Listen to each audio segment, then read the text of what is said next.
I have no joke planned for these today. I just saw them in the studio and thought, yeah, putting those on.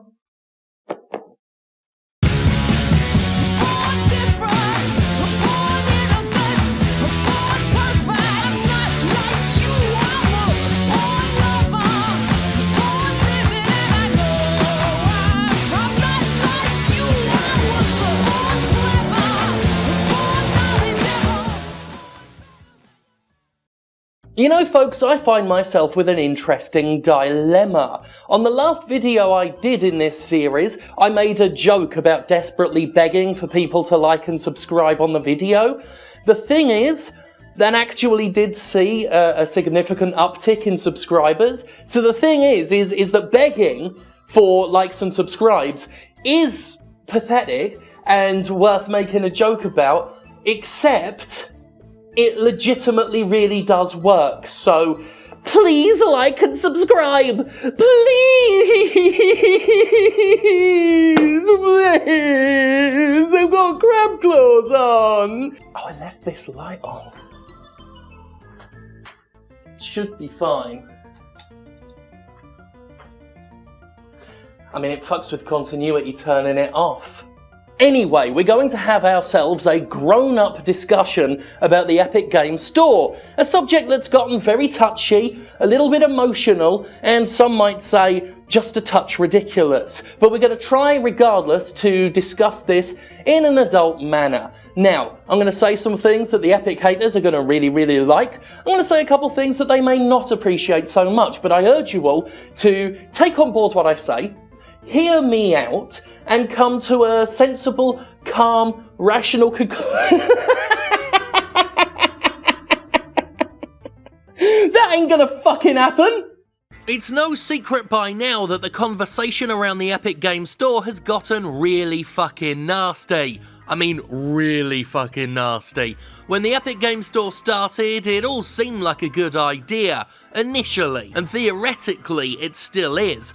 Epic had major market leverage with Fortnite and was rolling in 10-cent money. The digital storefront it was positioning itself against was in dire need of real competition. The stage was set for something interesting. I mean, Steam was a mess of a storefront with an oversaturation of garbage, a number of genuinely hateful communities, and such a crowded storefront that many good indie games were dying on the vine. However, it soon became clear that Epic wasn't interested in merely competing. It was out to throttle its opponents by throwing huge stacks of cash around and buying up exclusivity deals with games both large and small. It did so in some pretty shitty ways too, with major games like Metro Exodus disappearing from Steam less than a month after launch, and a number of Kickstarter projects leaving their backers feeling cold after promising Steam keys that would no longer be available. Epic has since said that it will continue to pursue exclusives, regardless of the game's prior status or promises. Now overall, I have a big problem with Epic Games as a company.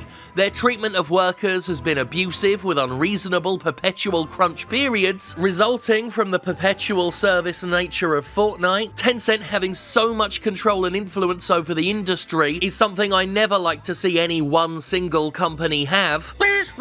And Epic's exclusivity spending spree has been a capitalistic juggernaut of bullshit that demonstrates how cash can be used to shortcut one's way onto the path of a de facto monopoly. And that's clearly what they want. Epic's Tim Sweeney talks a big game about merely wanting Steam to offer the same generous revenue split with developers that they do, but the stated goal makes no business sense. You do not get into a market with the aim of making a rival copy your biggest competitive advantage and subsequently disarm your biggest weapon. Epic's tactic of aggressively pursuing exclusives, from indies to so-called AAA games, is a power play that attempts to starve the market of goods and turn itself into the sole distributor. However mad you are at the latest game going exclusive, it's ultimately not the fault of the game or its developer. Epic Games is the problem with Epic Games. Epic Games and the economic system it operates in, allowing and encouraging businesses to behave the way it's been behaving. And I really feel we need to refocus ourselves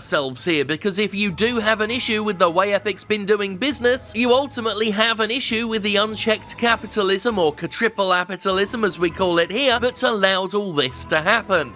In this market, Epic is free to spend its money and swallow up games by the bucket load. In this market, Epic is free to gain a stranglehold grip on PC digital distribution. In this market, Epic is free to pretty much do whatever the hell it wants, provided it has the money to pick up the tab, which it does. It's got lots of money. Lots of capital. Sadly, and we've got to address this, leveling criticism at Epic has gotten harder because bad actors have kind of ruined it for everyone. We're at a point where criticising the Epic Store gets one tarred with the same brush as complete imbeciles flinging their shit around incoherently just to dogpile in on a hot controversy. Anyone with criticism of the Epic Store is now lumped in with caterwauling idiots, and, well, it's really easy for them to do that because there are so many caterwauling idiots.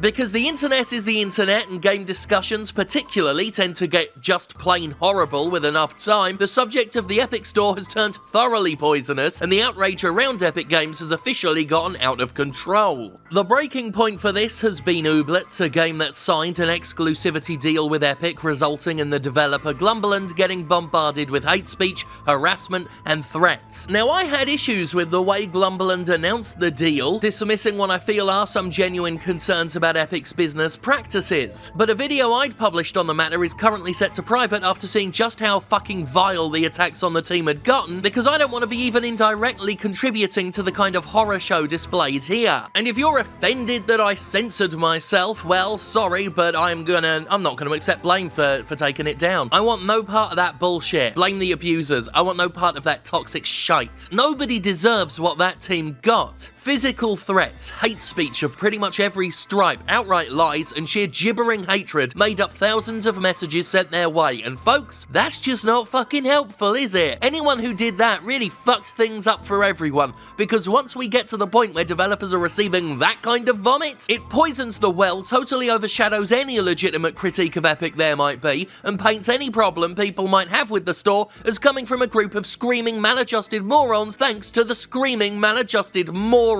And Epic Games knows it too. It played up to the situation pretty effectively, promising to support developers in future and help them cope with abuse, which is what it should be doing, absolutely. But one can't deny the corporation also walked away from this problem with armfuls of positive PR for itself and a lot of games media headlines, and the abusers handed Epic that publicity. Even if you're a heartless fuck who doesn't care about people being abused, then I will appeal to your pragmatism at the very least. Harassing and threatening developers will not get you what you want, it will get you the opposite, and also you're a dick. As I said, when a Wolfenstein level designer was harassed off Twitter over Youngblood's microtransactions, it makes the job of criticism so much fucking harder when idiots spill their monstrous rhetoric at any accessible target they can find. It taints the whole debate, jerks the spotlight violently away from credible discussion, and unfairly sets the sights on ground level individuals who are simply not the goddamn problem. If any abusers out there genuinely care about the subject they're acting so mad about, and not just attacking for the sheer fun of it,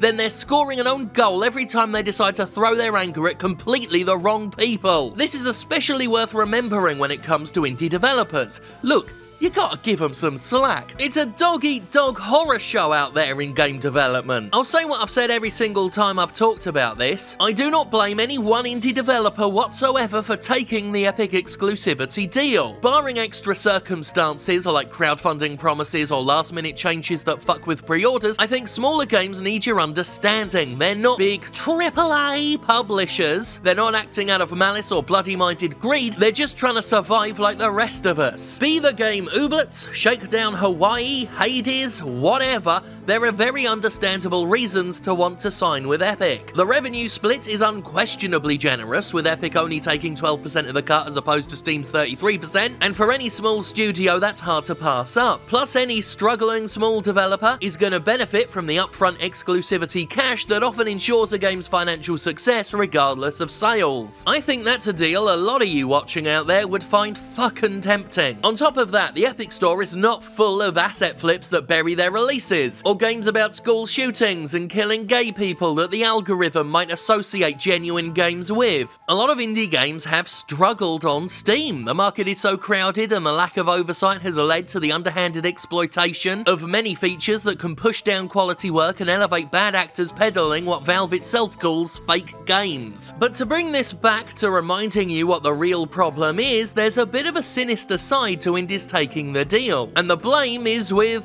well, take a wild guess. Stories are starting to circulate that Epic Games itself is courteously railroading developers into going exclusive with them or not having a shot on the storefront at all. Recently, the developer of Dark revealed that Epic approached them about taking an exclusivity deal and, when refused, said it couldn't let Dark be sold as a non-exclusive game. I felt like going for an exclusivity deal would show that my word means nothing, as I had just promised the game would launch on Steam. I thought it was a bad idea to disappoint all those people and prove to the world that my announcements mean nothing. Epic made it clear that they reached out to me with an exclusivity deal. I politely turned them down before we had a chance to discuss any details, money offered, etc. I asked them if they would be willing to sell Dark non-exclusively, and they explained at this point in time it's not something they can do. This ain't the first time it's happened. Skatebird was turned down by Epic when it wouldn't pledge its fealty, with the developer saying Epic doesn't want Skatebird, they say they're focusing on exclusives, and Skatebird promised Steam keys in its Kickstarter, therefore, nah.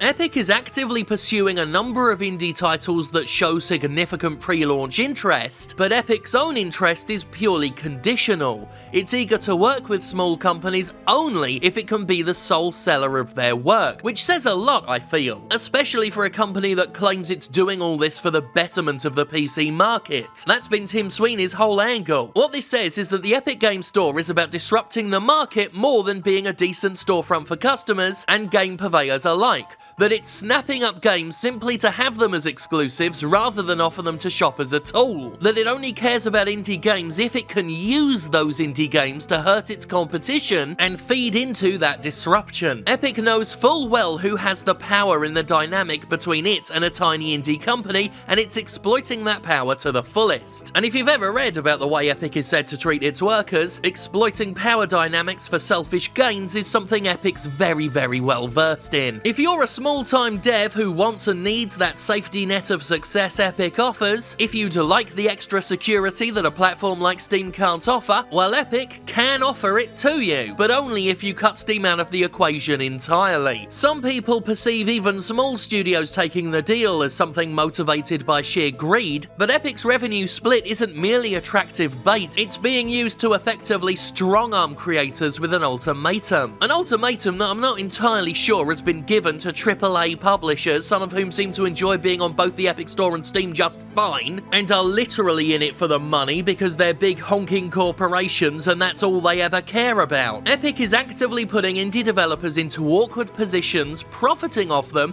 using them to inflict damage on the competition, and exploiting the backlash they receive for its own advertising. Doesn't sound like a corporation that cares about the PC market. And even if it wasn't doing all that, I'd still understand indies taking the deal, but the generosity of the deal combined with the railroady conditional nature of it? Yeah, indies are in a tough position and they don't deserve the community dumping all over them. But again, in the economic system that we here call triple capitalism, everything Epic's doing is just fine and dandy. It's how businesses get ahead, with brutal, ruthless, uncaring efficiency. You're mad about what Epic's doing? Get mad at a system that ensures the most effective way to compete is to pay for your competitors' starvation. This is capitalism unfettered, and it's at the root of the video game industry's many transgressions. Money flows to money. The rich are always positioned to get richer, because the more money you have, the easier it is to get even more. You just use the cash you've got to spend everyone else to death. Steam needs competition, but under triple capitalism, this is what competition looks like, using bottomless reserves of riches to buy up all the goods, and replace the de facto monopoly by transforming into the de facto monopoly. A monopoly you'll keep until a richer company comes along to replace you. The big fish poaches exclusives from the little fish. Epic has tons of money, and with tons of money you don't have to build a quality product, offer a superior experience, or otherwise give advantages to the end user.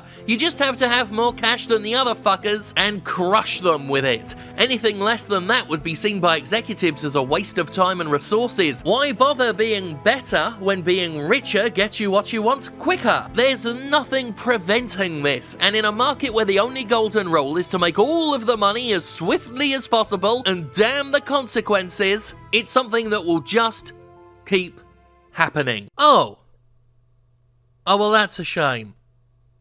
Saved me some money, I guess. Thanks to a lot of the nonsense surrounding controversies with the Epic Games Store, a lot of people have decided to not take any of it seriously. But I do still think there are serious concerns to bring up with Epic, not just as a storefront owner, as a platform holder, but as a company overall. There's a lot about that business and how it operates that I do not like, do not appreciate, and worry about. I was talking about this with friend of the show and internet sloth Casey Explosion the other day, where she pointed out that because Epic Games is a disruptive force and only really cares about being a disruptive force, what happens if the Epic Games Store doesn't work out the way they want it to? We've already seen with a lot of the diversified television streaming channels, a lot of those end up falling apart. The smaller ones, things like CISO just disappeared. I think that's the one.